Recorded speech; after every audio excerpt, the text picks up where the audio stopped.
দোকানে ঢুকে জোর তোলাবাজি, বাধা দিলেই ব্যবসায়ীকে মারধর, বন্দুকের বাট ও হাতুড়ি দিয়ে একাধিক আঘাত দুষ্কৃতীদের। দোকান থেকেই উদ্ধার রক্তাক্ত অবস্থায় ব্যবসায়ী ভোলা দাস। অভিযোগ স্থানীয় দুষ্কৃতী রাজা মালাকারের বিরুদ্ধে। অভিযুক্ত রাজা জোর করে দোকানে ঢুকে নিজের ইচ্ছে মতো সামগ্রী নিতে থাকে, এমনকি বাধা দিলে সে দাবি করে ব্যবসা করতে হলে তাকে বিনা মূল্যে দিতে হবে সামগ্রী, এমনকি টাকা। সাঁতরাগাছি থানায় অভিযোগ দায়ের করা হলেও এখনো পর্যন্ত রাজাকে গ্রেপ্তার করতে পারেনি পুলিশ। আশঙ্কাজনক অবস্থায় হাওড়ার বেসরকারি হাসপাতালে ভর্তি ব্যবসায়ী Bhola Das. Bureau report, NPS news Bangla, Howrah. এর আগেও 3 বার চুরি হয়েছে, 3-4 বার চুরি হয়েছে, সেটা আমরা এমনি থানায় জানানো আছে।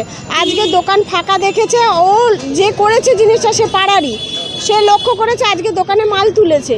লক্ষ্য করার পর গেছে জল চাইতে, তো আমার দাদা জল দিতেই গেছে, তখন বন্দুক ধরেছে।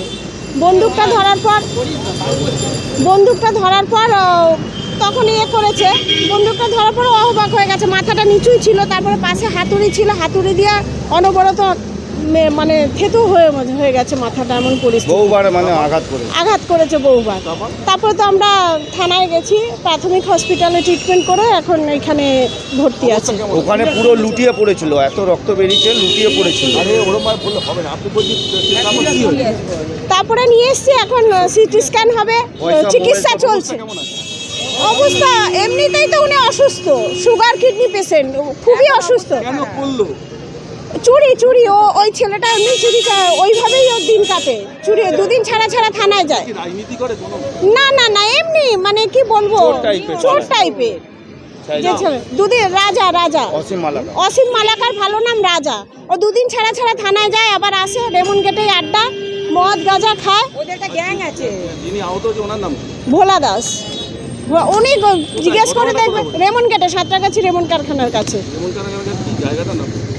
সাঁতরাগাছি রেমন কারখানা, রেমন কারখানা, সাঁতরাগাছি প্ল্যাটফর্মের 5 মিনিটের। এমনি পান, রিচার্জ হয়। আপনার নাম? উমা সাহা। ঘটনা ঘটেছে, বাবার কাছে এসে প্রথমে ওনারা একজনই ছিলেন, একজন এসে জল চেয়েছেন, তো বাবা পেছন থেকে ওখান থেকে এসে সামনে থেকে এসে এদিকে জল দিচ্ছিলেন। তো জল দেওয়ার সময় পেছন থেকে এসে প্রথমে বন্দুক ঠেকানো হয়, তারপরে বন্দুক বাবা বুঝতে পেরে তার হাত থেকে এরকম সরিয়ে দেওয়ার পরেই হাতুড়ি দিয়ে সে অজস্রবার আঘাত করা শুরু করে দেয়। অসংখ্যবার মাথায় আঘাত করেছে এবং আঘাত করে হেড ইঞ্জুরি, স্ক্যাল্প পুরো ইঞ্জুরি করে পুরো রক্তাক্ত করে মেরে মাথা ফাটিয়ে দিয়েছে। মাথায় প্রচুর জায়গায় মাথায় চোট হয়েছে। আনুমানিক 11:30 নাগাদ। তারপরে আমাকে খবর দেওয়াতে আমি বাড়িতে ছিলাম, বাবাকে নিয়েছে, আমি সঙ্গে সঙ্গে থানায় ভিজিট করে নারায়ণা হাসপাতালে নিয়ে গেলাম। হ্যাঁ, দিনে দুপুরেই একেবারে ছিনতাই, প্রাণনাশের মতো ঘটনা। আতঙ্কে তো বলা যেতেই পারে এখানে, কারণ এই দিকটায় এর আগেও অনেকবার এরকম বহুবার চুরি হয়েছে আমাদের দোকান থেকে। রিসেন্ট 8 মাস আগে ফোন চুরি হয়েছে, 1 বছর আগে। পুলিশি নজরদারি থাকে, কিন্তু থাকার সত্ত্বেও যে এইরকম হয়ে যাচ্ছে ঘটনা, সেখানে আর কি বলার আছে বলুন। আতঙ্কিত তো প্রচণ্ড। বাবা সুগার রুগী, বাবার হার্টের প্রবলেম আছে, তাই নিয়ে দোকানদারি করে, তার মধ্যে এরকম। হ্যাঁ, বাবা একজনের নাম বলছে, যিনি মেরেছেন তার নাম বলছেন, এবারে তা পুরো বাবা সুস্থ হলে পুরো ভালো করে জানা যাবে। নামটা হ্যাঁ এলাকারই ছেলে, বাবাই পারফেক্ট বলতে পারবে নামটা। বাবার গলায় 2টো সোনার চেন ছিল, হাতে আংটি ছিল, আংটি একটাও হাতে নেই, গলায় সোনার চেন একটাও সোনার চেন নেই। দোকানে আনুমানিক লক্ষাধিক টাকার ক্যাশ ছিল, কারণ আজকে মালের টাকা পাঠানোর দিন ছিল। আর লক্ষাধিক টাকার মতো ক্যাশ ছিল, প্লাস দোকানে আপনার 3টে মোবাইল ছিল, 3টে মোবাইলের একটা মোবাইল পর্যন্ত নেই।